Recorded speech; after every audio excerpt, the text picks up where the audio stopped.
ഇന്നത്തെ current affairs ക്ലാസ്സിലേക്ക് എല്ലാവർക്കും സ്വാഗതം. ഇന്നത്തെ ഹിന്ദു ന്യൂസ് പേപ്പർ നമുക്ക് സ്ക്രീനിൽ കാണാം. ആദ്യമായിട്ട് SC refuses to list കേജ്രിവാൾസ് plea to extend interim bail എന്ന് പറയുന്ന ഒരു ന്യൂസ് ആണ്. ഞാൻ ഇന്നലത്തെ ക്ലാസ്സിൽ ഞാൻ നിങ്ങളോട് പറഞ്ഞിരുന്നായിരിക്കും ഒരു പക്ഷേ.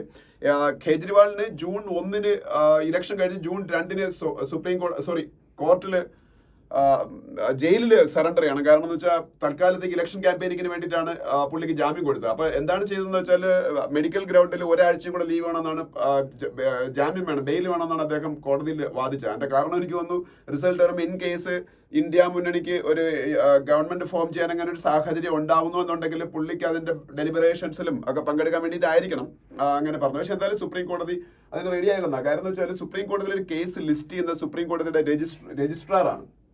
ഇവിടെ അത് പറയുന്നുണ്ട്. സുപ്രീം കോർട്ടിന്റെ രജിസ്ട്രിയിൽ അവിടുത്തെ രജിസ്ട്രാർ ആണ്. അപ്പൊ അവർ ആ കേസ് ലിസ്റ്റ് ചെയ്യാൻ പോലും റെഡി ആയില്ല, ആ ഒരു ബെയിൽ പ്ലീ ലിസ്റ്റ് ചെയ്യാൻ പോലും. അതിന്റെ കാരണം വേറൊന്നുമല്ല, അത് സുപ്രീം കോടതിയുടെ പോയിന്റ് ഓഫ് വ്യൂ നോക്കുന്നത് കറക്റ്റ് ആണ്. കാര്യം പുള്ളിക്ക് ഒരു പ്രിവിലേജാണ് കൊടുത്തത് ഇലക്ഷൻ ക്യാമ്പയിനിങ് ചെയ്യാൻ വേണ്ടിയിട്ട് ബെയിൽ. അപ്പൊ 2 ഓപ്ഷൻസ് പുള്ളിയുടെ മുന്നിലുണ്ട്. ഒന്നെന്ന് പറയുന്നത് സുപ്രീം കോടതി ഇപ്പോൾ ഓൾറെഡി പുള്ളിയുടെ അറസ്റ്റ് ഇല്ലീഗൽ ആണെന്ന് പുള്ളി വാദിക്കുന്നുണ്ട് കോടതിയിൽ. അതിന്റെ ഫൈനൽ വേർഡിക്റ്റ് പറയാൻ വേണ്ടിയിട്ട് ഇരിക്കുക. ഓൾറെഡി വാദമൊക്കെ കേട്ടു, അതിന്റെ വേർഡിക്റ്റ് മാത്രമേ ഇനി വരാവുള്ളൂ.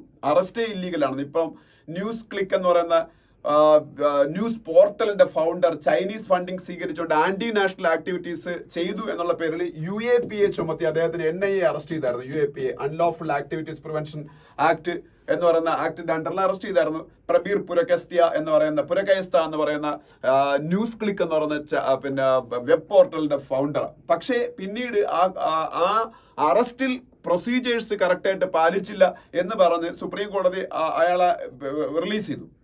അതുപോലെ ചിലപ്പോൾ വേണമെങ്കിൽ അരവിന്ദ് കെജ്രിവാളിനെ ചിലപ്പോൾ റിലീസ് ചെയ്യാനുള്ള ഒരു സാധ്യതയുണ്ട്, ഒരു ബെയിലും ഇല്ലാതെ തന്നെ. അപ്പൊ അതിന്റെ വേർഡിക്റ്റ് വരാതിരിക്കുകയാണ്. വാദം എല്ലാം കഴിഞ്ഞു. ഇപ്പൊ സുപ്രീം കോടതി വേർഡിക്റ്റ് പറയാൻ വേണ്ടി റിസർവ് ചെയ്തേക്കാണ് ആ കേസ്. അതൊന്ന്. രണ്ടാമത് വേറൊരു കാര്യമുണ്ട്. ഈ PMLA വെച്ചാണ് അദ്ദേഹത്തിന് അറസ്റ്റ് ചെയ്തേക്കുന്നത്. ആരാണ്? കേജ്രിവാളിനെ. PMLA എന്ന് പറഞ്ഞാൽ ഇതാണ് prevention of money laundering act. ED enforcement ഡയറക്ടറേറ്റിന് സ്വീപ്പിംഗ് പവേഴ്സ് കൊടുക്കുന്ന ഇന്ത്യയുടെ ആക്ടാണ് PMLA prevention of money laundering act. പക്ഷെ ഈ ആക്ടിന്റെ അണ്ടറിൽ അദ്ദേഹത്തിന്റെ സെക്ഷൻ 45 ഓഫ് PMLAയുടെ അണ്ടറിൽ ജാമ്യത്തിന് അപേക്ഷിക്കാനുള്ള ഒരു ഓപ്ഷനും സുപ്രീം കോടതി കൊടുത്തിട്ടുണ്ട്. ജാമ്യത്തിന് വേണമെങ്കിൽ PMLA ആക്ടിന്റെ അണ്ടറിൽ ജാമ്യത്തിന് അപേക്ഷിക്കാം. അതല്ലെങ്കിൽ ഓൾറെഡി അറസ്റ്റ് തന്നെ ഇല്ലീഗൽ ആണെന്നുള്ള പുള്ളി കൊടുത്ത ആ ഒരു കേസിന്റെ പേരിൽ സുപ്രീം കോടതിയുടെ വിധിയും വരാൻ പോയ. അപ്പൊ അത് രണ്ടിരിക്കുന്ന സമയത്ത് ഈ ഒരു കേസ് ഈ ഒരു ബെയിൽ എക്സ്റ്റെൻഡ് ചെയ്യാനുള്ള ഒരു ആപ്ലിക്കേഷൻ എന്റർടൈൻ ചെയ്യാൻ പറ്റൂല എന്നും പറഞ്ഞാണ് ഇവരിത് പറഞ്ഞേക്കുന്നത്, സുപ്രീം കോടതിയുടെ രജിസ്ട്രാർ. അപ്പൊ അത് അറിഞ്ഞിരിക്കുക. അത്രയും ഡീറ്റെയിൽ ആയിട്ട് നിങ്ങൾക്ക് വേണ്ട, എന്നാലും ഇതിൽ 1-2 ആക്ടിന്റെ കാര്യം പറയാനുള്ളതുകൊണ്ട് ഞാൻ പറഞ്ഞേ ഉള്ളൂ. ഈ 2 ആക്ടിലും ജാമ്യം കിട്ടാൻ കുറച്ച് പാടാണ് കേട്ടോ. UAPA അൺലോഫുൾ ആക്ടിവിറ്റീസ് പ്രിവെൻഷൻ ആക്ടിലും PMLA prevention of money laundering ആക്ടിലും. പിന്നെ പ്രജ്വൽ രേവണ്ണ, ഇതൊന്നും നമുക്ക് വലിയ ആവശ്യമില്ല എന്നാലും പറയാണ്. പ്രജ്വൽ രേവണ്ണ കർണാടക പൊളിറ്റിക്സിൽ ഇപ്പോൾ വലിയ പ്രോബ്ലം ഉണ്ടാക്കിയ ഒരു മനുഷ്യനാണ്. വളരെ യങ്ങായിട്ടുള്ള ഒരു MP ആണ്. ദേവഗൌഡയുടെ പഴയ ഇന്ത്യൻ പ്രൈം മിനിസ്റ്ററായ ദേവഗൌഡയുടെ ഗ്രാൻഡ് സൺ ആണ്. പുള്ളിയുടെ കുറച്ച് സെക്ഷൽ ഹരാസ്മെന്റ് അല്ലെങ്കിൽ സെക്ഷൽ അബ്യൂസ് വീഡിയോസ് ഇലക്ഷൻ സമയത്ത് പുറത്തു വന്നു. പുള്ളി അപ്പോഴത്തേക്ക് പുള്ളിയുടെ ഡിപ്ലോമാറ്റിക് പാസ്പോർട്ട് വെച്ച്, MP-മാർക്ക് ഡിപ്ലോമാറ്റിക് പാസ്പോർട്ട് ഉണ്ട്, നമ്മളെ പാസ്പോർട്ട് എല്ലാവർക്കും ഉള്ളത്, അത് വെച്ച് പുള്ളി ജർമ്മനിക്ക് പോയി. പക്ഷേ പുള്ളി ഇപ്പൊ തിരിച്ചു വരുമ്പോൾ ബാംഗ്ലൂർ എയർപോർട്ടിൽ രാവിലെ കണ്ട വന്നിറങ്ങുന്ന സമയത്ത് തന്നെ ഇതിനെക്കുറിച്ച് അന്വേഷിക്കുന്ന SIT means special investigation team, SIT special investigation team പുള്ളി അറസ്റ്റ് ചെയ്യും. അതിനെക്കുറിച്ചൊരു ന്യൂസാണ്. പിന്നെ താഴോട്ട് വരുമ്പോൾ ഡൽഹി ബോയിൽസ് എന്നാണ് സാധാരണ എഴുതുന്നത്. ഡൽഹി ബ്രോയിൽസ് എന്ന്. അതായത് ഡൽഹിയിലെ ഒരു IMDയുടെ ഒരു temperature sensing equipment 52.9 degree Celsius ആണ് ഇപ്പോ ടെമ്പറേച്ചർ അവിടെ രേഖപ്പെടുത്തിയേക്കുന്നത്. പക്ഷെ അത് തെറ്റായിരിക്കാൻ ഒരു സാധ്യത ഉണ്ടെന്ന് പറഞ്ഞത്. കാര്യം 52.9 ഡിഗ്രി സെൽഷ്യസ് എന്ന് പറഞ്ഞാൽ അൺയൂഷ്വലി ഹൈ ടെമ്പറേച്ചർ ഫോർ ഡൽഹിയാണ്. അതൊരിക്കലും അവിടെ രേഖപ്പെടുത്തിയിട്ടില്ലാത്തതാണ്. ഒരു പക്ഷേ അതിന്റെ സെൻസിങ് എക്യുപ്മെന്റിലെ വല്ല മാൽ ഫംഗ്ഷനും ആവാനും സാധ്യതയുണ്ട്. പക്ഷെ സ്റ്റിൽ ഡൽഹീസ് ബോയിലിംഗ്. ആ ബോയിലിംഗ് എന്നുള്ള വാക്ക് മാറ്റി ബ്രോയിലിംഗ് എന്നാക്കാൻ അതായത് ഈ ടെമ്പറേച്ചർ കാരണം ആൾക്കാരെ കുക്ക് ചെയ്തെടുക്കുന്ന അവസ്ഥയിലേക്ക് ഡൽഹി പോകുന്നു എന്നുള്ളൊരു ഇതിലാണ് കാണിക്കുന്നത്. അപ്പൊ ഡൽഹി മാത്രമല്ല, ഇന്ത്യയിലെ നോർത്ത് ഇന്ത്യൻ സ്റ്റേറ്റുകൾ പൊതുവെ അണ്ടർ സിവിയർ ഹീറ്റ് വേവ് കണ്ടീഷനാണ്. അതും ഈ നമ്മളുടെ ഇലക്ഷനിലെ പോളിംഗ് ശതമാനം കുറയ്ക്കാൻ കാരണമായിട്ടുണ്ട്. ഇന്നലത്തെ ഹിന്ദുവിൽ പോളിംഗ് ശതമാനം കുറഞ്ഞതിനെ കുറിച്ചായിരുന്നല്ലോ എഡിറ്റോറിയൽ നമ്മൾ ഡിസ്കസ് ചെയ്തതല്ലേ. അപ്പൊ IMD എന്താണ്? IMD ഇന്ത്യൻ മെറ്റീരിയോളജിക്കൽ ഡിപ്പാർട്ട്മെന്റ്, ഇന്ത്യയുടെ കാലാവസ്ഥാ നിരീക്ഷണ കേന്ദ്രം, അവരാണ് ഇന്ന് മുതൽ കേരളത്തിൽ മൺസൂൺ ഇതുവരെ കിട്ടിയതൊക്കെ നമുക്ക് വേനൽ മഴയാണ്. ഇന്നോട്ട് മൺസൂൺ സ്റ്റാർട്ട് ചെയ്യാം. 31-ാം തീയതി അവർ പറഞ്ഞത്, പക്ഷെ 30-ാം തീയതി തന്നെ സ്റ്റാർട്ട് ചെയ്യുന്ന പറഞ്ഞേക്കണം. അപ്പൊ അതിനെ കുറിച്ച് കാണാം. പിന്നെ citizenship under CAA granted to people in 3 states എന്നൊരു ന്യൂസ് കാണാം. അത് ഞാൻ ഓൾറെഡി നിങ്ങളുടെ അടുത്ത് പലതവണ പറഞ്ഞിട്ടുള്ളതാണ്. സിറ്റിസൺഷിപ്പ് അമെന്റ്മെന്റ് ആക്ട് CAA എന്താണ്? Citizenship amendment act CAA is providing is an act for providing citizenship to persecuted minorities in 3 neighboring countries of India. Those all 3 neighboring countries are Muslim majority countries. They are Pakistan, Bangladesh and Afghanistan. Those 6 persecuted minorities in these countries are Hindus, Christians, Sikhs, Parsis, Buddhists, Jainists, Jaina Madakar and ഇപ്പം തന്നെ ആയില്ലേ 6 പേര്. അപ്പൊ ഹിന്ദു മതക്കാര്, സിഖ്, ക്രിസ്ത്യാനികള്, അതുപോലെ ബുദ്ധമതക്കാർ, ജൈനമതക്കാർ, പാഴ്സികൾ, ഈ 6 persecuted മൈനോറിറ്റീസിന് അത് വിമർശനമാവാൻ കാര്യം എന്താണ്? അതിൽ മുസ്ലിംസിന് ഇൻക്ലൂഡ് ചെയ്യാത്തത് കൊണ്ടാണ്. അപ്പൊ എന്തായാലും അത് ആ ആക്ട് ഇന്ത്യയിൽ നിലവിൽ വന്നു വരുന്നത് ഹോം മിനിസ്ട്രി ആണ് ഇംപ്ലിമെന്റ് ചെയ്യുന്നത്. Citizenship amendment, citizenship is A subject under home ministry of India. So home ministry is implementing the citizenship amendment act in India. അത് അറിഞ്ഞിരിക്കണം. CAA ഇംപ്ലിമെന്റ് ചെയ്യുന്ന ആരാണ്? സിറ്റിസൺഷിപ്പ് ആരുടെ സബ്ജക്ട് ആണ്? ഹോം മിനിസ്ട്രിയുടെ ആണ്. ഓക്കെ, അപ്പോൾ അവർ 2-3 സ്റ്റേറ്റുകളിലൊക്കെ ഓൾറെഡി ആ ഒരു ആക്ട് നടപ്പാക്കി എന്നാണ് പറഞ്ഞേക്കുന്നത്. അതിൽ സിറ്റിസൺഷിപ്പ് കൊടുത്തു കഴിഞ്ഞു.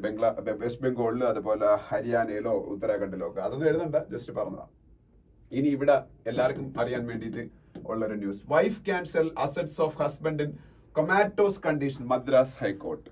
അതായത് അതൊരു ആക്ച്വലി ഫാർ റീച്ചിങ് ഇംപ്ലിക്കേഷൻസ് ഉള്ളൊരു വിധിയാണ്. അതുകൊണ്ടാണ് പറഞ്ഞത് മദ്രാസ് ഹൈക്കോർട്ടിന്റെ വിധിയാണ്, ഹൈക്കോർട്ടിന്റെ വിധിയാണ്. അത് വേണമെങ്കിൽ ഭാവിയിൽ ഇന്ത്യയിൽ സുപ്രീം കോടതിയൊക്കെ അംഗീകരിക്കാനുള്ള ഒരു വിധിയായിട്ട് മാറാം. അതായത് കൊമാറ്റോസ് കണ്ടീഷൻ എന്ന് പറഞ്ഞാൽ ഏതാണ്ട് കോമാ സ്റ്റേജിലുള്ള ഒരു അവസ്ഥ. വെജിറ്റേറ്റീവ് കണ്ടീഷൻസ് എന്നൊക്കെ പറഞ്ഞാൽ ഏതാണ്ട് അത് തന്നെയാണ്. ഇങ്ങനെയും പറയും, വെജിറ്റേറ്റീവ് കണ്ടീഷൻ. ഇതൊക്കെ ഓരോരോ വൊക്കാബുലറി ആണ്. വെജിറ്റേറ്റീവ് കണ്ടീഷൻ അല്ലെങ്കിൽ കൊമാറ്റോസ്, ഇതെല്ലാം കോമാ സ്റ്റേജ് ആ ഒരു സിറ്റുവേഷൻ ആണ്. അപ്പൊ തമിഴ്നാട്ടിലെ ഒരാള് അവരുടെ ഹസ്ബൻഡ് കോമാ സ്റ്റേജിലാണ്. ഹസ്ബൻഡ് ഏതാണ്ട് 1 കോടി രൂപയുടെ അസറ്റ്സ് ഉണ്ട്. ഈ 1 കോടി രൂപയുടെ അസറ്റ്സ് സെല്ല് ചെയ്ത് ഈ മനുഷ്യന്റെ ഫർദർ ആയിട്ടുള്ള കോമാ സ്റ്റേജിലാണ് റിക്കവറി ഉണ്ടാവുന്നതെന്ന് അറിഞ്ഞുകൂടാ. അപ്പം അദ്ദേഹത്തിന്റെ കാര്യങ്ങൾ നോക്കണം, പിന്നെ അവരുടെ ജീവിതം നോക്കണ്ടേ, അവർക്ക് ജീവിക്കാൻ വേറെ വകുപ്പൊന്നുമില്ല. അപ്പൊ അത് സെല്ല് ചെയ്ത് ഇത് കാര്യങ്ങൾ നടത്താൻ അനുവദിക്കണം പറഞ്ഞ മദ്രാസ് ഹൈക്കോർട്ടിനെ അപ്രോച്ച് ചെയ്ത് ആദ്യം അതെനിക്ക് ഒന്ന് റിജക്ട് ചെയ്തു. മദ്രാസ് ഹൈക്കോർട്ടോ ലോവർ കോർട്ടോ കണ്ട് റിജക്ട് ചെയ്തു. പക്ഷെ മദ്രാസ് ഹൈക്കോർട്ട് ഇപ്പൊ അത് അക്സെപ്റ്റ് ചെയ്തേക്കാണ്. കാര്യം അതിന് ഒരു ഫാർ റീച്ചിങ് ഇംപ്ലിക്കേഷൻസ് ഉണ്ടെന്ന് ഞാൻ പറയാൻ കാര്യം, സാധാരണ ഹസ്ബൻഡിന്റെ അസറ്റ്സ് ഒക്കെ അങ്ങനെ സെയിൽ ചെയ്യുന്നതൊക്കെ ഒന്നുകിൽ ഹസ്ബൻഡ് ജീവിച്ചിരിക്കുക, ഹസ്ബൻഡ് സമ്മതത്തോടെ ഹസ്ബൻഡ് ട്രാൻസ്ഫർ ചെയ്ത് കൊടുക്കുകയൊക്കെ ചെയ്തിട്ട് സെല് ചെയ്യാം. അതല്ലെന്നുണ്ടെങ്കിൽ മരണത്തിന് ശേഷമാണ്. അപ്പൊ ഇതിപ്പോ ജീവിച്ചിരിക്കുമ്പോൾ തന്നെ കോമാ സ്റ്റേജിലൊക്കെയാണ്. പുള്ളിക്ക് ഒരു ഡിസിഷൻ എടുക്കാൻ പറ്റാത്തൊരവസ്ഥയും ഇവർക്ക് ജീവിക്കാൻ മറ്റ് മാർഗ്ഗങ്ങളില്ലാത്തൊരു കണ്ടീഷനും ഒക്കെ ആകുമ്പോൾ ഇത്തരത്തിൽ ചെയ്യാവുന്നൊരു വിധി കോടതിയിൽ നിന്ന് വന്നേക്കാണ്. അതും ചെറിയ കോടതിയിൽ നിന്നും അല്ല, മദ്രാസ് ഹൈക്കോർട്ടിൽ നിന്നാണ്. അപ്പൊ അതിനെ കുറിച്ചാണ് അതൊന്ന് അറിഞ്ഞിരിക്കുക. ഓക്കെ, അപ്പോ അത്രയാണ് അവിടെ ഉള്ളത്. അതിനടുത്ത പേജിൽ പോകുമ്പോൾ നമുക്ക് ആവശ്യമുള്ള കാര്യങ്ങളൊന്നുമില്ല. നമുക്ക് ഒന്ന് രാജ്കോട്ടിലെ ആ ഒരു തീപിടുത്തത്തിനെ കുറിച്ചൊക്കെ പറയുന്നുണ്ട്. അതൊക്കെ നമ്മൾ പറഞ്ഞാണ്. നെക്സ്റ്റ് പേജിൽ പോകുമ്പോൾ ഇന്നത്തെ ഹിന്ദുവിൽ എഡിറ്റോറിയൽ അതിനെ കുറിച്ച്, അതുകൊണ്ട് ഞാൻ അപ്പൊ അവിടെ ഡീറ്റെയിൽ ആയിട്ട് പറഞ്ഞോളാം. അതിനടുത്ത പേജിൽ പോകുമ്പോൾ Shah targets opposition by citing, അതൊക്കെ ഇലക്ഷൻ റിലേറ്റഡ് ആയിട്ടുള്ള സ്പീച്ചുകളും കാര്യങ്ങളും ഒക്കെയാണ്. ഫ്രീ റേഷൻ സ്കീമിനെ കുറിച്ചൊക്കെ ഇവിടെ പറയുന്നുണ്ട്. ഗവൺമെന്റ് ഓഫ് ഇന്ത്യയുടെ free ration scheme, government of ഇന്ത്യയുടെ ഫ്രീ റേഷൻ സ്കീമിന്റെ പേര് അറിഞ്ഞിരിക്കുക. ഇന്ത്യയിൽ 85 crore ആൾക്കാർക്ക്, 85 കോടി ജനങ്ങൾക്ക് ഫ്രീ ആയിട്ട് റേഷൻ എല്ലാ മാസവും കിട്ടുന്നുണ്ട്. അരിയും ഗോതമ്പും ഒക്കെയാണ്. ഫ്രീ റേഷൻ എന്ന് പറയുമ്പോൾ മല്ലിയും മുളകും അങ്ങനെയുള്ള സാധനങ്ങളൊന്നും കിട്ടുന്നില്ല. അപ്പൊ ഈ ഫ്രീ റേഷൻ കൊടുക്കുന്ന സ്കീമിന്റെ പേര് അറിഞ്ഞിരിക്കണം. പ്രധാനമന്ത്രി PMGKY എന്നാണ്. PMGKY, പ്രധാനമന്ത്രി ഗരീബ് കല്യാൺ, PMGKAY എന്നാണ് കേട്ടോ. പ്രധാനമന്ത്രി ഗരീബ് കല്യാൺ അന്ന യോജന. പ്രധാനമന്ത്രി ഗരീബ് കല്യാൺ അന്ന യോജന. ആ സ്കീം എന്താണെന്ന് പറഞ്ഞാൽ പ്രധാനമന്ത്രി ഗരീബ് കല്യാൺ അന്ന Yojana is to provide free ration to BPL families in India. Per family, per member will get 5 kilogram of wheat or rice or pulses per month. അതാണ് ഒരു ഫാമിലിയിൽ ഓരോ വ്യക്തിക്കും, ഈ എലിജിബിൾ ഫാമിലീസിൽ ഓരോ വ്യക്തിക്കും ഓരോ മാസവും 5 കിലോഗ്രാം വെച്ച് വീറ്റോ റൈസോ പൾസസോ ഒക്കെ കിട്ടും. അതാണ്, പൾസസ് അല്ല, കോഴ്സ് ഗ്രെയിൻസോ ഒക്കെ കിട്ടും. അതാണ് ഈ പറഞ്ഞ പ്രധാനമന്ത്രി, അത് ഫ്രീ ആണ് അബ്സല്യൂട്ട്ലി. അതാണ് പ്രധാനമന്ത്രി ഗരീബ് കല്യാൺ അന്ന യോജന. ആക്ച്വലി ഇത് സ്റ്റാർട്ട് ചെയ്യുന്ന കോവിഡ് സമയത്താണ്, പിന്നീട് എക്സ്റ്റെൻഡ് ചെയ്ത് പോയി. അതിന് മുമ്പേ ഇന്ത്യയിൽ ഒരു സ്കീം ഉണ്ട്, അത് അറിഞ്ഞിരിക്കുക. NFSA, ഇത് ഒരു നിയമമാണ് ഇന്ത്യയിൽ. NFSA ഇതാണ് മൻമോഹൻ സിംഗ് ഗവൺമെന്റ് കൊണ്ടുവന്നത്. NFSA, national food security act.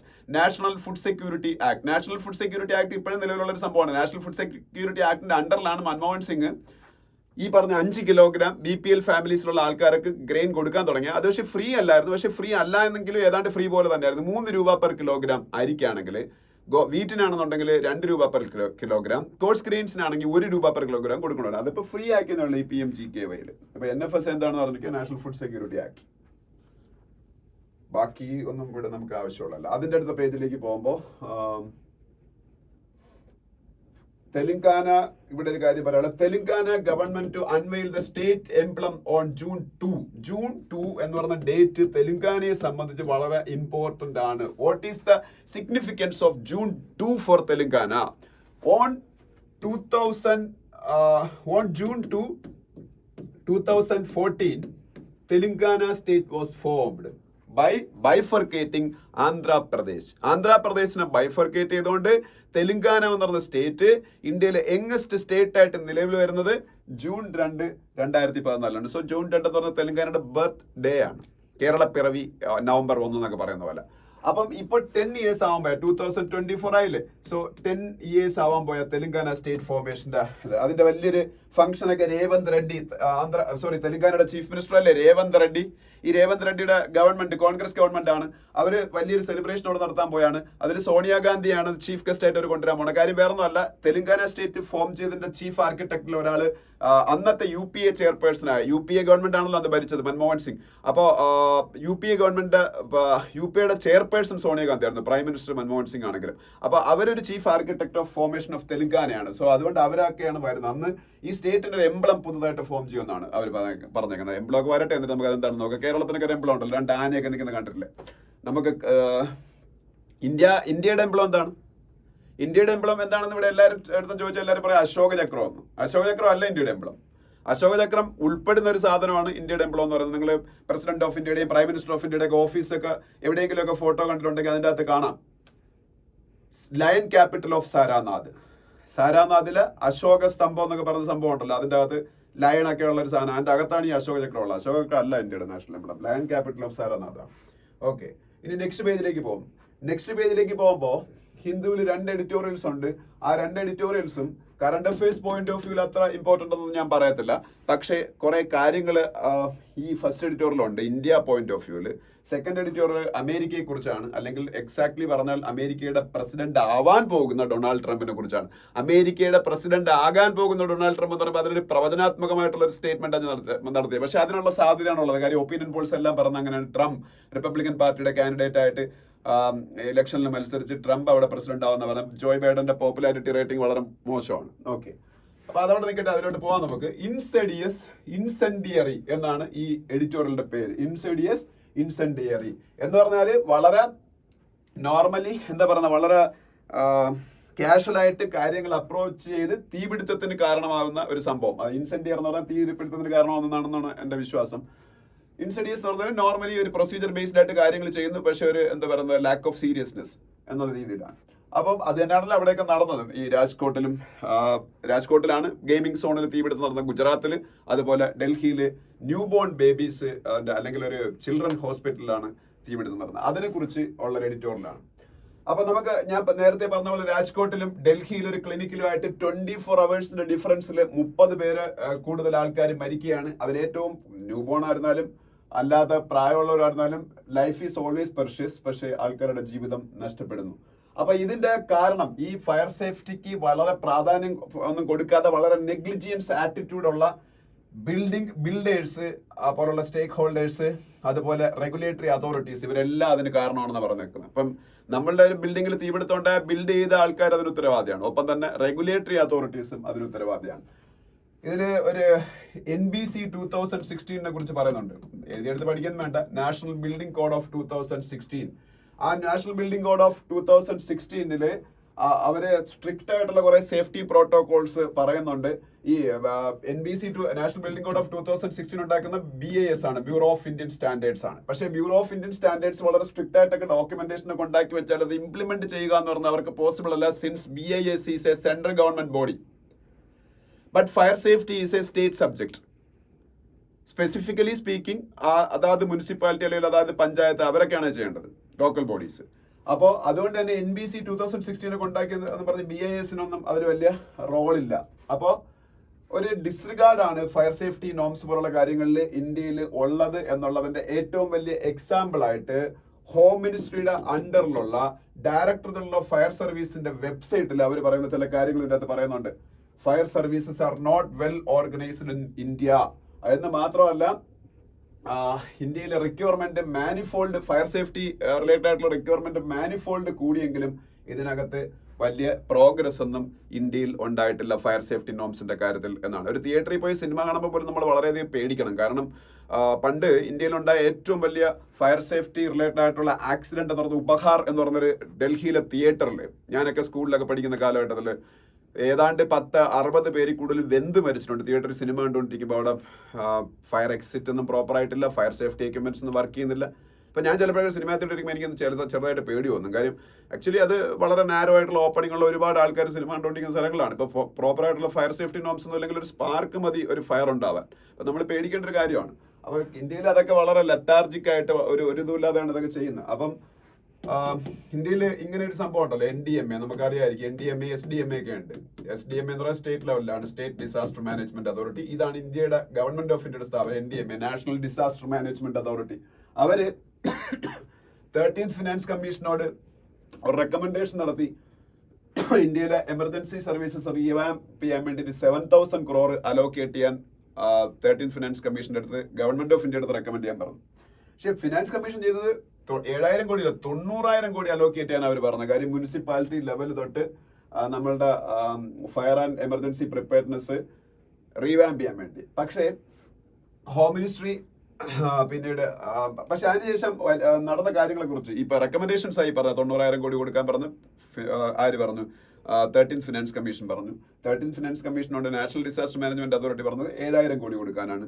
പക്ഷേ ഗവൺമെന്റ് ഓഫ് ഇന്ത്യ ചെയ്തെന്താണെന്ന് പറയുന്നത്, രാജ്യസഭയിൽ 2019 ഹോം മിനിസ്ട്രിയുടെ റെസ്പോൺസിൽ തന്നെ ഒരു പറഞ്ഞുണ്ട്, ഇന്ത്യയിൽ 3,377 ഫയർ സ്റ്റേഷൻസേ ഉള്ളൂ. പക്ഷേ യഥാർത്ഥത്തിൽ ഇന്ത്യക്ക് അതിനേക്കാളും ഒരുപാട് കൂടുതൽ ഫയർ സ്റ്റേഷൻസ് വേണം. ഇനി ഇന്ത്യയിലെ ഫയർ മെൻ, അതായത് നമ്മുടെ ഫയർഫോഴ്സിലുള്ള ആൾക്കാരുടെ എണ്ണം എല്ലാ സ്റ്റേറ്റും കൂടെ ചേർത്ത് 55,000. യഥാർത്ഥത്തിൽ വേണ്ടത് ഏതാണ്ട് 5,60,000 പേരാണ്. അപ്പൊ തന്നെ നിങ്ങൾ ആലോചിച്ച് നോക്കും, 5,60,000 പേര് വേണ്ട സ്ഥലത്ത് 55,000 പേരേ ഉള്ളൂ. അപ്പൊ എന്തായാലും ഇന്ത്യയിലെ ഈ പറഞ്ഞ preparedness for facing these adversities അല്ലെങ്കിൽ ഇത്തരത്തിലുള്ള disasters, fire disasters, it is very poor. അതിനുള്ള ഇൻഫ്രാസ്ട്രക്ചർ വളരെ പുവർ ആണെന്ന് പറയാതിരിക്കാൻ പറ്റത്തില്ല. പേഴ്സണൽ ഇല്ല, എക്യുപ്മെന്റ്സ് ഇല്ല, അങ്ങനെ ഒരു സിറ്റുവേഷനാണ്. അപ്പം ലാസ്റ്റ് അവർ പറഞ്ഞു നടത്തുന്നത് ഈ 2016 NBC നാഷണൽ ബിൽഡിംഗ് കോഡ് എന്ന് പറഞ്ഞ സംഭവം BIS ആണ് അത് പുറത്തിറക്കിയിരിക്കുന്നത്. സെൻട്രൽ ഗവൺമെന്റ് ഇൻസ്റ്റിറ്റ്യൂഷൻ ആണ്, സ്റ്റേറ്റ് ലെവലിലാണ് ഇത് ഇംപ്ലിമെന്റ് ചെയ്യേണ്ടത്. എന്തായാലും സ്റ്റേറ്റും സെന്ററും എല്ലാം കൂടെ കോർഡിനേറ്റ് ചെയ്ത് സ്ട്രിക്റ്റ് ആയിട്ട് ഇത്തരത്തിലുള്ള നോംസ് ഇന്ത്യയിൽ നടപ്പാക്കാൻ വളരെയധികം ശ്രദ്ധിക്കണം. അതുപോലെ ഒരു ഹോളിസ്റ്റിക് അപ്രോച്ച് ഈ കാര്യത്തിൽ കാണിക്കണം. ഈവൻ നമ്മൾ ഫയറിനെ അഡ്രസ് ചെയ്യുമ്പോൾ നമ്മൾ കൺസ്ട്രക്ഷൻ മെറ്റീരിയൽസിന്റെ സ്റ്റാൻഡേർഡിനെ കുറിച്ച് നമ്മൾ ബോധർ ചെയ്യണം, ഇലക്ട്രിക്കൽ വയറിങ്ങിനെ കുറിച്ച് ബോധർ ചെയ്യണം, എയർ കണ്ടീഷനിങ്ങിനെ കുറിച്ച് ബോധർ ചെയ്യണം, കൂളിംഗ് മെറ്റീരിയൽസ് എന്തുപയോഗിച്ചാൽ അതിന്റെ എല്ലാത്തിന്റെയും സേഫ്റ്റി നോംസ് റീവാമ്പ് ചെയ്തുകൊണ്ട് വളരെ ശക്തമായിട്ടുള്ള ഒരു ഫയർ സേഫ്റ്റി ഓഡിറ്റിംഗ് നടത്തിയിട്ട് അതിന്റെ അടിസ്ഥാനത്തിൽ ശക്തമായ നടപടികൾ സ്വീകരിക്കാൻ ഇന്ത്യ ഗവൺമെന്റ്, അതുപോലെ ഇന്ത്യയിലെ രാഷ്ട്രീയം, ഇന്ത്യയിലെ ബ്യൂറോക്രസി, സ്റ്റേറ്റ് ലെവലിലെ പോളിസി മേക്കേഴ്സ്, ഓൺട്രപ്രണേഴ്സ് ആണല്ലോ ഈ ബിൽഡിംഗ് ഒക്കെ ഉണ്ടാക്കുന്നത്, അവരെല്ലാവരും തീരുമാനിക്കണം എന്നാണ് എഡിറ്റോറിയൽ പറയുന്നത്. ഇപ്പം അത്യാവശ്യം ആവശ്യമുള്ള എഡിറ്റോറിയലാണ്. രണ്ടാമത് ഇൻ ദ ഡോക്ക് എന്ന് പറഞ്ഞ എഡിറ്റോറിയൽ. ഞാൻ ഇത്രയും ഡീറ്റെയിൽ ആയിട്ട് നിങ്ങൾക്ക് എഡിറ്റോറിയൽസ് ഡിസ്കസ് ചെയ്യുന്ന ഇത് കേട്ട് കഴിഞ്ഞാൽ നിങ്ങൾക്ക് അതിനുശേഷം എഡിറ്റോറിയൽ വായിക്കാൻ ഒരു ബുദ്ധിമുട്ടുണ്ടായിരുന്നു. Editorial is a must. Comprehension point of വ്യൂവിലും വൊക്കാബുലറി പോയിന്റ് ഓഫ് വ്യൂവിലും, അതല്ലാതെ അറിവിന്റെ പോയിന്റ് ഓഫ് വ്യൂവിലും. അൾട്ടിമേറ്റ്ലി അതാണല്ലോ എല്ലാം. ഇത് എന്ന് പറഞ്ഞാൽ വളരെ ഇമ്പോർട്ടന്റ് ആണ്. ഇൻ ദ ഡോക്ക് എന്ന് പറഞ്ഞ എഡിറ്റോറിയൽ അത് അത്ര ഡീറ്റെയിൽ ആയിട്ട് ഞാൻ ഡിസ്കസ് ചെയ്തില്ല. പക്ഷേ അത് കാര്യം എന്ന് വെച്ചാൽ ഒരു ഫോറിൻ കൺട്രിയിലെ ഒരു സിറ്റുവേഷൻ ആണ്. പക്ഷേ ഫോറിൻ കൺട്രിയിലെ സിറ്റുവേഷൻ ഫോറിൻ കൺട്രി എന്ന് പറഞ്ഞാൽ US ആണെന്ന് ആലോചിക്കണം. US is the most influential country in the world.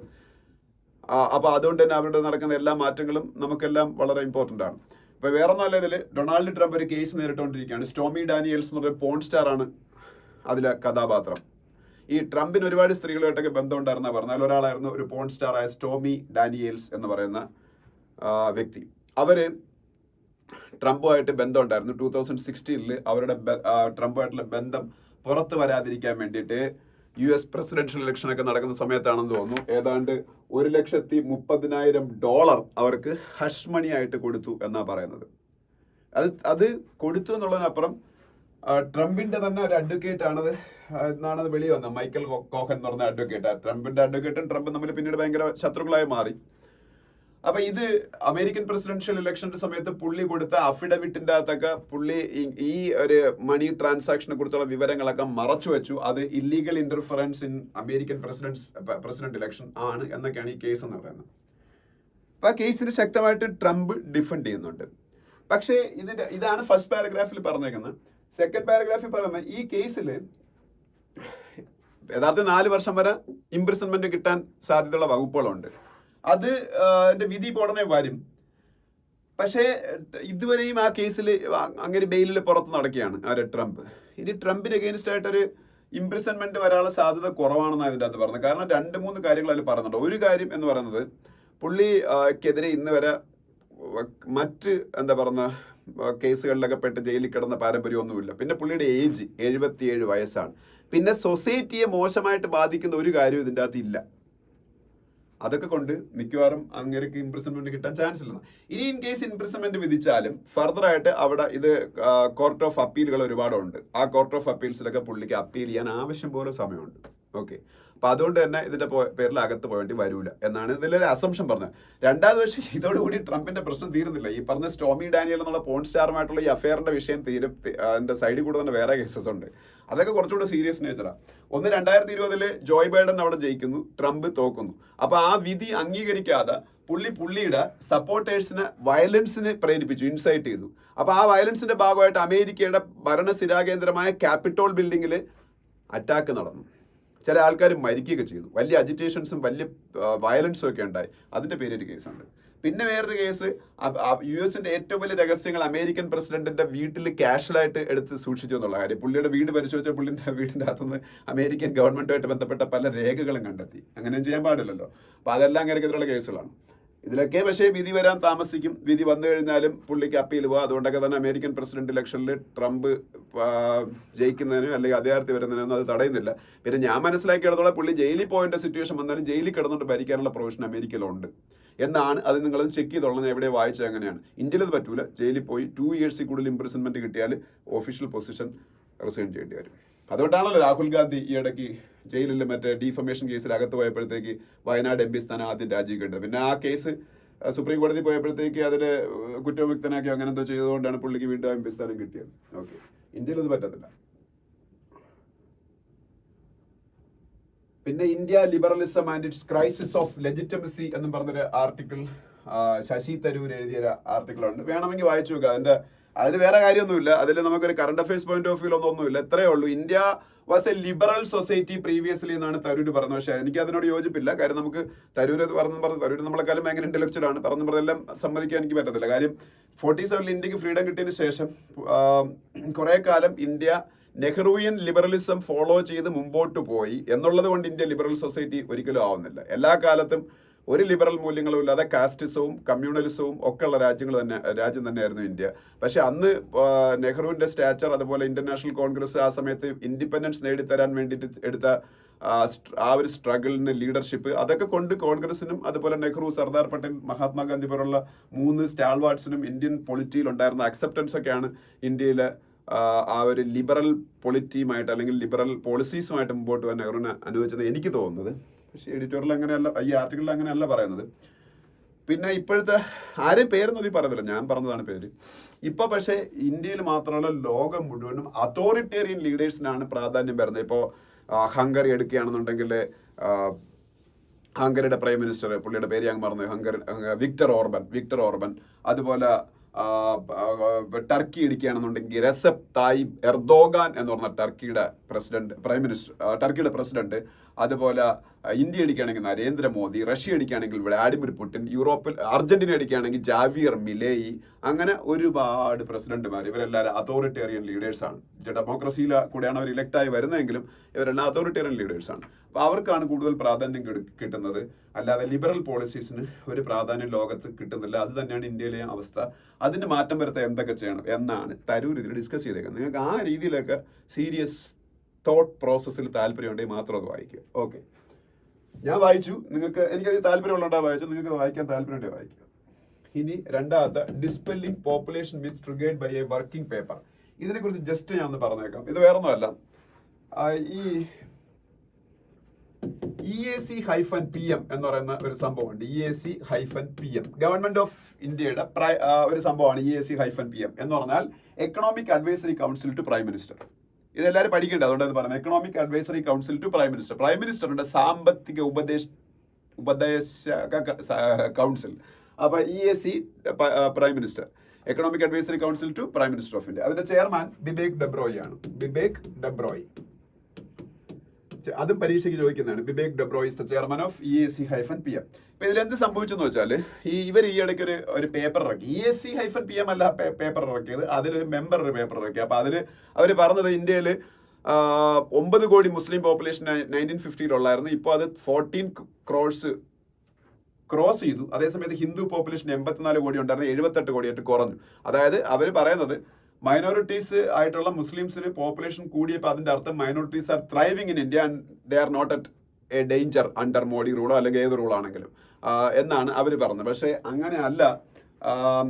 Population കൂടുന്നതിന്റെ ബേസിൽ മാത്രം ഒരു കമ്മ്യൂണിറ്റിയുടെ പ്രോസ്പിരിറ്റി ഡിസൈഡ് ചെയ്യാൻ പറ്റൂല എന്ന് കുറെ ഫാക്ടേഴ്സ് എടുത്ത് അനലൈസ് ചെയ്തുകൊണ്ട് ഉള്ളൊരു ആർട്ടിക്കിളാണ്. ഇനി ഒരു കാര്യം പറഞ്ഞോട്ടെ, ഇത് പറഞ്ഞതുകൊണ്ട് അത് ഇതിൻ്റെ അകത്ത് പറയുന്നില്ല, ഞാൻ പറയുന്നതാണ്. ഈ പോപ്പുലേഷൻ കൂടുന്നതിനും കുറഞ്ഞതിനെ കുറിച്ച് നമ്മൾ കൂടുതൽ ബോധർ ചെയ്യേണ്ട ആവശ്യമില്ല. ഇന്റർനാഷണൽ UN പോപ്പുലേഷൻ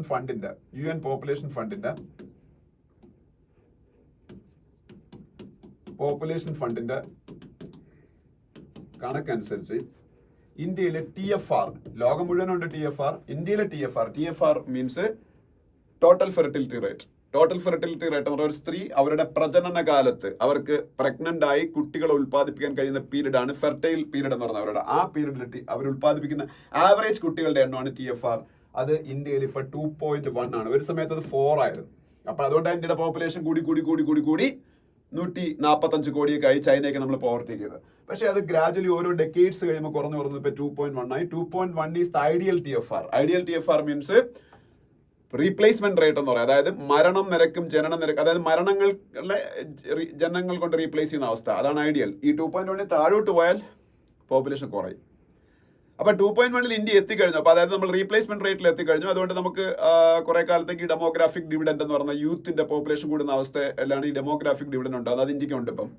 അതുമായിട്ടൊക്കെ നമുക്ക് മുമ്പോട്ട് പോവാം. പക്ഷേ 2050 കഴിയുമ്പോൾ ഇന്ത്യയുടെ പോപ്പുലേഷൻ കുറയാൻ തുടങ്ങും. 2050 അല്ല, 2070 അങ്ങോട്ട് കുറയുമ്പോൾ പോപ്പുലേഷൻ കുറയാൻ തുടങ്ങും. അപ്പൊ TFR അപ്പൊ 2.1 താഴെ ഇനി ഉടനെ പോയി തുടങ്ങും. അതുകൊണ്ട് നമ്മൾ ഈ പോപ്പുലേഷനെ കുറിച്ചൊന്നും കൂടുതൽ പേടിക്കേണ്ട ആവശ്യമൊന്നുമില്ല. ഓക്കെ. പിന്നെ open access is crucial for self Reliance in science എന്ന് പറഞ്ഞൊരു ആർട്ടിക്കിൾ ഉണ്ട്. അതിനെക്കുറിച്ച് ഞാൻ ഡീറ്റെയിൽ ആയിട്ട് ഡിസ്കസ് ചെയ്യുന്നില്ല. കാരണം ഇന്ത്യ ഇപ്പൊ ലോകത്തിൽ സയൻസിൽ ഭയങ്കര അഡ്വാൻസ്മെന്റ് ഉണ്ടായിക്കൊണ്ടിരിക്കുകയാണ്. അത് നേച്ചർ എന്ന് പറഞ്ഞ ലോകത്തിലെ ഏറ്റവും ഫേമസ് സയൻസ് മാഗസിൻ തന്നെ പറയുന്നുണ്ട്. അതായത് നേച്ചറിന്റെ ഇൻഡെക്സിൽ നേച്ചർ ഇൻഡെക്സ് എന്ന് പറയുന്ന സംഭവം അത് വളരെ ഇമ്പോർട്ടന്റ് ആണ്. അതില് റിസർച്ചിന്റെ കാര്യത്തിൽ, റിസർച്ച് ഔട്ട്പുട്ടിന്റെ കാര്യത്തിൽ ഇന്ത്യ വേൾഡിലെ 3rd രാജ്യമായിട്ട് മാറി. റിസർച്ച് ഔട്ട്പുട്ടിന്റെ കാര്യത്തിൽ. അതുപോലെ അതിന്റെ ക്വാളിറ്റിയുടെ കാര്യത്തിൽ ഇന്ത്യ ലോകത്തിൽ 11th ആയി. അതൊരു വലിയ അച്ചീവ്മെന്റ് ആണ്. കാര്യം യൂറോപ്യൻ രാജ്യങ്ങളൊക്കെ ഒരുപാടുള്ള ഒരു ലോകമാണ്. അവിടെ റിസർച്ച് ഔട്ട്പുട്ടിന്റെ കാര്യത്തിൽ ഇന്ത്യ 3ാം സ്ഥാനത്തും അതിന്റെ ക്വാളിറ്റി ഉണ്ടല്ലോ, റിസർച്ച് ഔട്ട്പുട്ടിന്റെ ക്വാളിറ്റിയുടെ കാര്യത്തിൽ ഇന്ത്യ 11ാം സ്ഥാനത്ത്. അത് ഭയങ്കര ഒരു അഡ്വാൻസ്മെന്റ് ആണ്. നേച്ചർ എന്ന് പറഞ്ഞ മാഗസിന്റെ നേച്ചർ ഇൻഡെക്സിലാണ് അത് വന്നേക്കുന്നത്. പക്ഷേ അങ്ങനെ ഇരിക്കുമ്പോഴും ഇന്ത്യയിൽ ഒരുപാട് യൂണിവേഴ്സിറ്റീസ് ഉണ്ട്. ആ യൂണിവേഴ്സിറ്റീസിന്റെ എണ്ണമൊക്കെ നീ പറയുന്നുണ്ട്, അത് ഭയങ്കരമായിട്ട് ഇൻക്രീസ് ചെയ്തിട്ടുണ്ട്. പക്ഷെ ആ യൂണിവേഴ്സിറ്റിയിലുള്ള റിസർച്ച് ഫെലോസിന് എല്ലാവർക്കും ഒന്നും ഇതൊന്നും ആക്സസ് ചെയ്യാൻ പറ്റുന്നില്ല. അത് ഒരുപാട് ജേർണൽസ് ഒക്കെ ഉണ്ട്, ലോകം മുഴുവനുള്ള പ്രശസ്തമായിട്ടുള്ള ആൾക്കാരുടെ ജേർണൽസ് ഒക്കെ. ആ ജേർണൽസ് ഒക്കെ ഭയങ്കര കോസ്റ്റ്ലി ആയിട്ട് ആണ്. അതുകൊണ്ട് ഇത് എല്ലാ ഇപ്പം കുറെ എലീറ്റ് യൂണിവേഴ്സിറ്റീസിലുള്ള ആൾക്കാർക്ക് മാത്രമേ അത് ആക്സസിബിൾ ആവുന്നുള്ളൂ. ഇന്ത്യയിലെ എല്ലാ യൂണിവേഴ്സിറ്റീസിലുള്ള ആൾക്കാർക്ക് അത് ആക്സസിബിൾ ആക്കുന്ന രീതിയിൽ ഒരു സംവിധാനം കൊണ്ടുവരണം എന്നൊക്കെയാണ് അത് ആവശ്യപ്പെട്ടേക്കുന്നത്. അത് ഞാൻ പറഞ്ഞേ ഉള്ളൂ. ബാക്കി ഈ പേജിൽ ഒന്നും നമുക്ക് ആവശ്യമില്ല.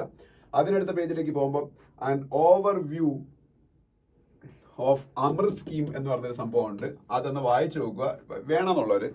പക്ഷേ നിങ്ങൾ അമൃത് സ്കീം അറിഞ്ഞിരിക്കണം. അമൃത് എന്ന് പറഞ്ഞ സംഭവം ഗവൺമെന്റ് ഓഫ് ഇന്ത്യ 2015 സ്റ്റാർട്ട് ചെയ്തൊരു സ്കീമാണ് അമൃത്.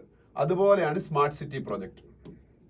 സ്മാർട്ട് സിറ്റി രണ്ടും നടപ്പാക്കുന്ന ഗവൺമെന്റ് ഓഫ് ഇന്ത്യയുടെ ഹൗസിംഗ് ആൻഡ് അർബൻ അഫയേഴ്സ്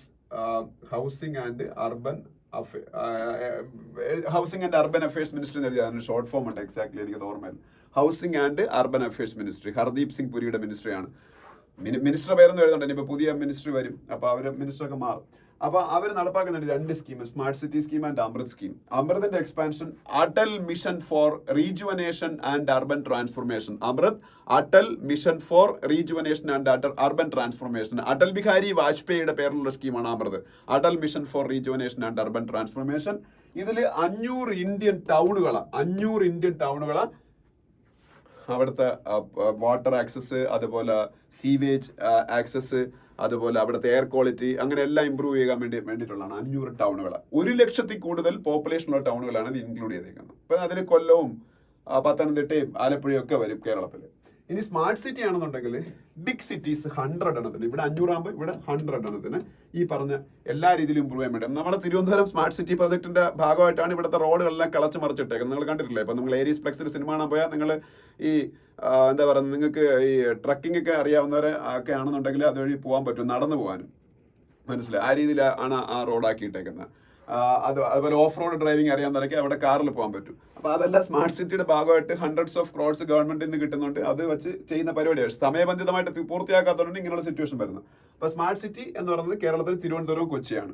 അത് അമൃത് എന്ന് പറയുന്നത് 500 ടൗൺ. കേരളത്തിൽ ഓൾമോസ്റ്റ് എല്ലാ പ്രധാനപ്പെട്ട തിരുവനന്തപുരം, കൊച്ചി ഒഴിച്ചുള്ള ബാക്കി പ്രധാനപ്പെട്ട എല്ലാ ടൗണുകളും അതിൻ്റെ അകത്തുണ്ട്. ഓക്കെ, പ്രത്യേകിച്ച് ജില്ലാ കേന്ദ്രങ്ങളെല്ലാം കൊല്ലം, പത്തനംതിട്ട, ആലപ്പുഴ, കണ്ണൂർ, കോട്ടയം, ഇടുക്കി എല്ലാം. അപ്പം അത് നടന്നിരിക്കുക. അപ്പൊ അതിന്റെ പൂർണ്ണമായിട്ട് വിജയമാണോ എന്നുള്ള ഒരു അനാലിസിസ് ആണത്. ഓക്കെ, നെക്സ്റ്റ് പേജ് വേണ്ട. അതിന്റെ അടുത്ത പേജിൽ കാശ്മീരിലെ ഒരു പണിയാണ്. കാശ്മീരിൽ ഇത്രയും കാലം മിലിറ്റൻസിനായിരുന്നു ജോലി കൊടുക്കാൻ, ഗവൺമെന്റ് ജോലി. ഇപ്പൊ ഹോം മിനിസ്ട്രി പുതിയൊരു സ്കീം കൊണ്ടുവരിക, മിലിറ്റൻസിന്റെ ക്ലോസ് റിലേറ്റീവിനും ഗവൺമെന്റ് ജോലി കൊടുക്കില്ല. മിലിറ്റൻസിന്റെ ക്ലോസ് റിലേറ്റീവ്, അതായത് അവരുടെ ഫാമിലി, അതുപോലെ അവരുടെ പെറ്റേണൽ റിലേഷൻഷിപ്പ് ഉള്ള ഫാമിലി, അതുപോലെ മെറ്റേണൽ റിലേഷൻഷിപ്പ് ഉള്ള ഫാമിലി, അവർക്കൊന്നും ജോലി കൊടുക്കത്തില്ല എന്നൊരു തീരുമാനം. അത് ജസ്റ്റ് പറഞ്ഞേ ഉള്ളൂ. പിന്നെ CAയുടെ കാര്യം ഞാൻ ഓൾറെഡി പറഞ്ഞു. പിന്നെ റമാൽ സൈക്ലോണിനെ കുറിച്ചുള്ള ന്യൂസുകൾ അതൊക്കെയാണ്. ഇന്ത്യയും ചൈനയും തമ്മിലുള്ള വാർ നടന്ന വർഷം 1962 ആണെന്ന് അറിഞ്ഞു വെച്ചാൽ. ഇന്ത്യയും ചൈനയും തമ്മിൽ ഒറ്റ വാറേ നടന്നുള്ളൂ. പിന്നെ ബാക്കി വാറുകളൊക്കെ ഇന്ത്യയും പാകിസ്ഥാനും തമ്മിലുള്ള നടന്നുള്ളൂ. ഇന്ത്യയും ചൈന തമ്മിലുള്ള വാർ നടന്നത് 1962 ഓക്കെ, നെക്സ്റ്റ് പേജ് വേണ്ട. നെക്സ്റ്റ് പേജ് ഫുള്ള് പൊളിറ്റിക്കൽ ന്യൂസുകളാണ്. ഓക്കെ, അതിനടുത്ത പേജ് പോകുമ്പോൾ നമ്മൾ മിസൈൽ ഇന്നലെ പരീക്ഷിച്ചു. ആ മിസൈലിന്റെ പേര് പഠിച്ചു വെച്ചാണ് രുദ്ര M2. രുദ്ര M ക്യാപിറ്റലാണ്, അത് കഴിഞ്ഞ് 2. രുദ്ര M2 എന്ന് പറഞ്ഞ മിസൈൽ ഒരു എയർ ടു സർഫസ് മിസൈലാണ്. എയർ ടു സർഫസ് അറിഞ്ഞിരിക്കുക. കാരണം ഈ മിസൈലുകൾ പലതരമുണ്ട്. സർഫസ് ടു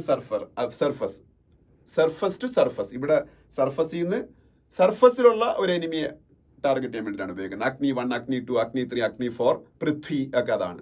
പക്ഷെ ആകാശ് പോലുള്ള തരം മിസൈലുകളുണ്ട്. എനിക്ക് തോന്നുന്നത് സർഫസ് ടു എയർ ആണ്. അതായത് ആകാശത്തൂടെ പോണ വിമാനങ്ങളെയൊക്കെ ടാർഗറ്റ് ചെയ്യാനാണ്. സർഫസിൽ നിന്നാണ് പക്ഷേ അത് ചെയ്യുന്നത്. അത് പക്ഷേ എയർ ടു എയർ ഉണ്ട്. എയറിൽ നിന്ന് തന്നെ എയറിലുള്ള ടാർഗറ്റ്, അങ്ങനെ പല. ഇത് എന്ന് വെച്ചാൽ എയർ ടു സർഫസ് ആണ്. ആകാശത്തിരുന്നുകൊണ്ട് തറയിലുള്ള ഇതിനെ പിന്നീട് ടാർഗറ്റ് ചെയ്യുന്ന രുദ്രായം. DRDO ആണ് ഇത് ഡെവലപ്പ് ചെയ്ത് അറിഞ്ഞിരിക്കുക. DRDO, defence research and development organisation. കഴിഞ്ഞ ക്ലാസ്സിൽ ഞാൻ പറഞ്ഞു സമീർ കാമത്ത്, DRDOയുടെ ചെയർമാൻ സമീർ കാമത്ത്. നവീൻ പട്നായിക് ഒഡീഷയുടെ ചീഫ് മിനിസ്റ്ററിനെ കുറിച്ചുള്ള ന്യൂസും കാണാം. അതിനടുത്ത പേജിൽ പോകുമ്പോൾ ഹെൽത്ത് ഇൻഷുറൻസുമായിട്ട് ബന്ധപ്പെട്ട ചില ഡയറക്റ്റീവ്സ്. ഡയറക്റ്റീവ്സ് കൊടുക്കേണ്ട ആരായിരിക്കും? IRDA ആണ്. ഹെൽത്ത് ഇൻഷുറൻസിന്റെ ആയിരുന്നാലും ഏത് ഇൻഷുറൻസിന്റെ ആയിരുന്നാലും ഡയറക്റ്റീവ് കൊടുക്കേണ്ട IRDA ആണ്. Insurance regulatory and development authority of India. Insurance insurance regulatory and development authority of India, ഇന്ത്യയുടെ ഇൻഷുറൻസ് സെക്ടറിന്റെ റെഗുലേറ്റർ അവരാണ്, IRDA ആണ് ഇൻഷുറൻസ് സെക്ടറിന്റെ റെഗുലേറ്റർ IRDA. എൻ്റെ ഹെഡ്ക്വാർട്ടേഴ്സ് ഹൈദരാബാദ്, IRDAയുടെ ഹെഡ്ക്വാർട്ടേഴ്സ് ഹൈദരാബാദ്. ഇന്ത്യയിലെ ഏറ്റവും വലിയ ഇൻഷുറൻസ് കമ്പനി ഏതാണ്? LIC. അവർക്ക് ഹെൽത്ത് ഇൻഷുറൻസ് ഇല്ല, അവരും ആ ഫീൽഡിലോട്ട് ഇറങ്ങാൻ പോയ. ഹെൽത്ത് ഇൻഷുറൻസ് ഇന്ത്യയിലെ വളരെ ഗ്രോത്ത് ഓറിയന്റഡ് ആയിട്ടുള്ള ഒരു വലിയ ഗ്രോത്ത് പ്രോസ്പെക്ട്സ് ഉള്ള ഒരു ഫീൽഡാണ്. LICയുടെ ചെയർമാൻ സിദ്ധാർത്ഥ് മൊഹന്തിയാണ്. സിദ്ധാർത്ഥ് മൊഹന്തി. ഇതിന്റെ IRDAയുടെ ചെയർമാൻ പഠിച്ചു വെച്ചേക്കണം, നിങ്ങൾ ചെക്ക് ചെയ്തോണ്ട്. അത് IRDAയുടെ ചെയർമാൻ എനിക്ക് ഇപ്പോൾ ഓർമ്മ വരുന്നില്ല, ചെക്ക് ചെയ്തേക്കോ. പിന്നെ വൺ സെക്കൻഡ്.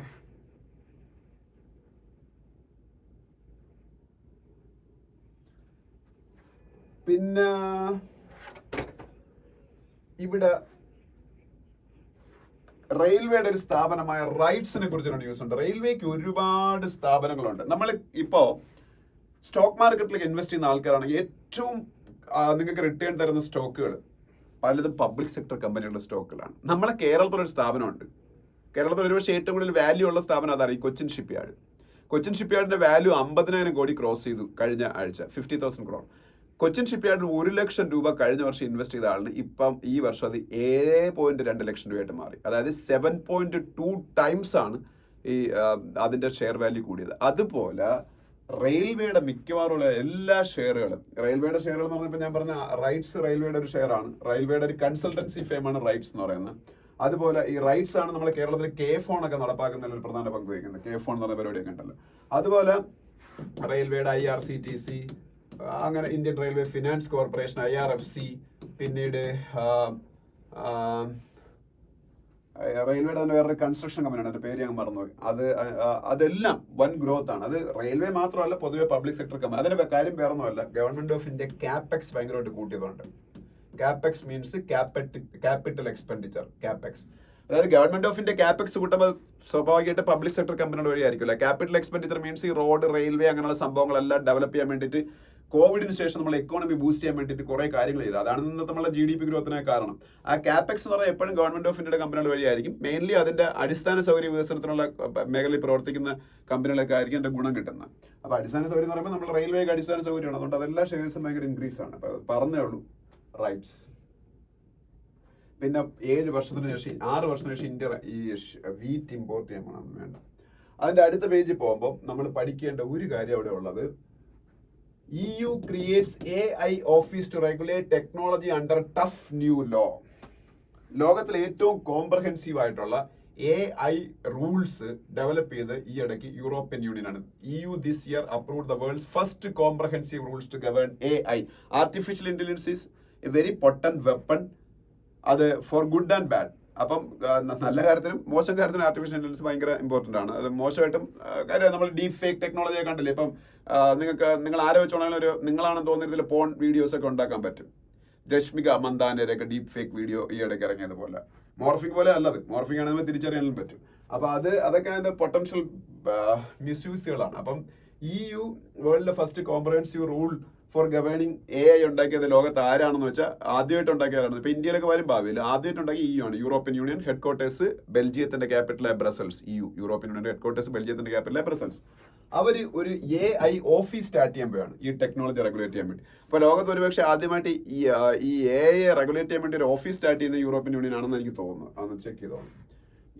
UK ഇലക്ഷൻ നടക്കാൻ പോയാണ്. ഋഷി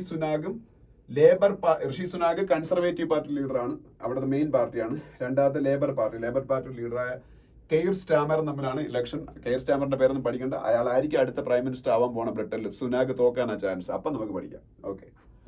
പിന്നെ spirit of UN dead in Gaza says Erdogan. ടർക്കിയുടെ പ്രസിഡന്റ് ആണ് റെസെപ് തായിപ്പ് എർദോഗാൻ. അതായത് UN-ന് ഗാസയിൽ ഒന്നും ചെയ്യാൻ പറ്റുന്നില്ല. ഇസ്രായേൽ അവരുടെ ഇൻവേഷനുമായിട്ട് മുമ്പോട്ട് പോകുന്നു, നിരപരാധികൾ മരിക്കുന്നു. അതിനെ കുറിച്ചാണ് ടർക്കിയുടെ പ്രസിഡന്റ് പറഞ്ഞത്. ടർക്കിയുടെ പ്രസിഡന്റ് ആരാണ്? Recep Tayyip Erdogan. ടർക്കിയുടെ president. Only one Muslim country in Europe, അതാണ് ടർക്കി എന്ന് പറയുന്നത്. Only one Muslim country in Europe, അതാണ് ടർക്കി. പിന്നെ സൗത്ത് ആഫ്രിക്കയിൽ ഇലക്ഷൻ നടക്കുന്നു. സൗത്ത് ആഫ്രിക്കയിൽ ഇലക്ഷൻ നെൽസൺ മണ്ടേലയുടെ പാർട്ടിയാണ് ANC, ആഫ്രിക്കൻ നാഷണൽ കോൺഗ്രസ്. ഇപ്രാവശ്യം അവർ ചിലപ്പോൾ തോക്കാനുള്ള സാധ്യതയുണ്ട്. സിറിൽ രാമഫോസയാണ് സൗത്ത് ആഫ്രിക്കയുടെ പ്രസിഡന്റ്. കാര്യം മണ്ടേലയ്ക്ക് ശേഷം ഇവർ ഭയങ്കര കറപ്ഷനൊക്കെയാണ് ANC-യുടെ ലീഡേഴ്സൊക്കെ, ആഫ്രിക്കൻ നാഷണൽ കോൺഗ്രസിന്റെ. എന്തായാലും വീണ്ടും അവിടെ ജയിക്കുകയാണെങ്കിൽ സിറിൽ രാമഫോസ തന്നെ സൗത്ത് ആഫ്രിക്കയുടെ പ്രസിഡന്റ് വീണ്ടും ആവും.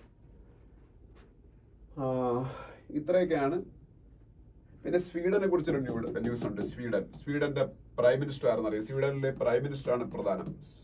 സ്വീഡന്റെ പ്രൈം മിനിസ്റ്റർ ഉൾഫ് ക്രിസ്റ്റേഴ്സൺ ആണ്. ഉൾഫ് ക്രിസ്റ്റേഴ്സൺ, സ്പെല്ലിംഗ് ഒക്കെ ഇങ്ങനെയാണെന്ന് നോക്കിക്കൊള്ളണം. ഉൾഫ് ക്രിസ്റ്റേഴ്സൺ ആണ് സ്വീഡന്റെ പ്രൈം മിനിസ്റ്റർ.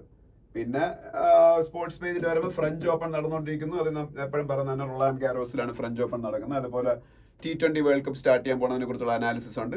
T20 വേൾഡ് കപ്പിന്റെ വെന്യൂ അറിഞ്ഞിരിക്കുക, west Indies and United States of America.